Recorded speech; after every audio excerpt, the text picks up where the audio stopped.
आज मैं आप लोग को ग्लोब का उपयोग के बारे में बताएंगे। जैसे कि मेरे हाथ में ग्लोब है, तो ये ग्लोब देख रहे हैं, तो ये पृथ्वी का प्रतिरूप है, यानी कि जैसे कह सकते हैं कि पृथ्वी का नमूना है। यानी कि जैसे ये हाथ में मेरा ग्लोब दिख रहा है, ठीक है, इसी प्रकार से पृथ्वी भी अपने आज से 23.5 डिग्री झुकी हुई है। जैसे यहाँ पर देख रहे हैं ये पृथ्वी है, ठीक है। तो पृथ्वी को मान के ही इसको हम आगे बढ़ेंगे, क्योंकि हमको समझने में ईजी होंगे। तो इसका उपयोग हम लोग कहाँ करते हैं, ग्लोब का उपयोग कहाँ करते हैं, उसका कुछ पॉइंट है यहाँ पर लिखा हुआ। इस ग्लोब के माध्यम से हम लोग को पता चलता है कि पृथ्वी गोलाकार है, ठीक है। उसके बाद ये भी पता चलता है कि पृथ्वी है जो अपने आज सीधे में कुछ झुकी हुई है, यानी कि आज इसका जो कक्ष है यहाँ पर इसका झुकी हुई है तो 23.5 डिग्री है। जैसे कि यहाँ पे सीधा अगर ऐसे रहता, लेकिन नहीं, जैसा पृथ्वी झुकी है उसी को प्रतिरूप यहाँ पे बनाया गया ग्लोब के माध्यम से, ताकि समझने में इजी हो। तो अपने आज से 23.5 डिग्री झुकी है और पृथ्वी पश्चिम से पूर्व इस तरह से मूव करती रहती है। तो अपने आज पे एक चक्कर 24 घंटे पूरा लगा लेते हैं, ठीक है। उसके बाद इसका क्या उपयोग करते हैं, तो ये जो ग्लोब है तो पृथ्वी के जो ऊपर में होता है जिसको बोलते हैं दो पोल होता है, एक होता है साउथ पोल, एक होता है नॉर्थ पोल, उसको बोलते हैं, यानी कि उत्तरी ध्रुव है दक्षिण ध्रुव है। तो उत्तरी ध्रुव दक्षिण ध्रुव पर चपटी है, जैसे कि यहाँ पर हम देख रहे हैं यहाँ पर चपटा है, यहाँ पर चपटा है, ठीक है। तो यानी कि उत्तरी ध्रुव दक्षिण ध्रुव चपटा है, यानी ग्लोब के माध्यम से हम समझ सकते हैं। उसके बाद अगला पॉइंट से हम गोल क्लिक दिए हैं, इसमें जो नीला रंग है, तो जैसे कि ग्लोब में हम देख रहे हैं, जैसे जूम करके मैं आप लोग को दिखा रहा हूँ, ये यहाँ पे है तो ग्लोब जो नीला कलर का दिख रहा है सब जल को दिखा रहा है। देखो ये सब जो नीला कलर का ये सब दिख रहा है, ये सब नीला दिख रहा है, ये सब जल को दिखा रहा है, यानी कि पूरी पृथ्वी पे सबसे ज्यादा जल की मात्रा है, यानी कि 71% है। स्थल जो कलर दिख रहा है ये स्थल है, यानी 29% है।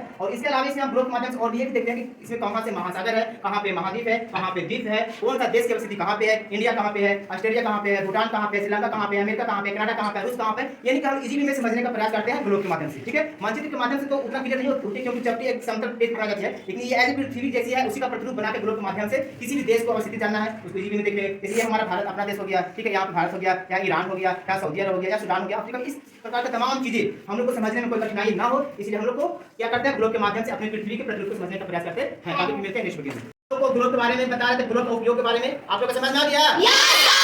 सभी पा लिए? ठीक है, मैं एक दो को मैं बुला के पूछता हूं, ठीक है, तुम आगे आ जाओ। ये क्या है? आगे आ जाओ। ये ग्लोब है और पृथ्वी का प्रतिरूप है। बहुत अच्छा, पृथ्वी का प्रतिरूप है, उसी का नमूना है, ठीक है, बैठ जाओ। जब तुम आगे आ जाओ, इसका उपयोग हम कैसे करेंगे, कहां करेंगे? ग्लोब के माध्यम से पृथ्वी जैसे महाद्वीप को देखा। यहां पे आके कैमरे के पास बाबा जाएगा। हां, इसका उपयोग हम लोग कहां करते हैं? ग्लोब के माध्यम से देश, महासागर या महाद्वीप इत्यादि की अवस्थिति का पता चलता है। बहुत अच्छा, बहुत अच्छा, ठीक है। सही समझ में आ गया? ग्लोब क्या है? पृथ्वी का प्रतिरूप है। क्या है? पृथ्वी का प्रतिरूप है। ग्लोब में कितने ध्रुव हैं? 2। कितने हैं? 2। ऊपर वाला को क्या बोलेंगे? उत्तरी ध्रुव। और नीचे वाले को? दक्षिण ध्रुव।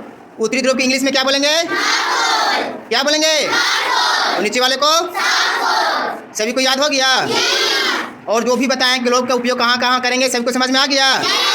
ठीक है, तो आप लोग घर पे जाकर देखेंगे इस पॉइंट को, जैसे कि यहाँ पे बोर्ड पे लिखे हैं, तो इस पॉइंट को आप लोग घर पे जाकर देख लेंगे और जैसा कि समझाएं सभी को समझ में आ गया? सभी घर पे जाकर प्रैक्टिस कर लेंगे एक बार। चलिए ठीक है।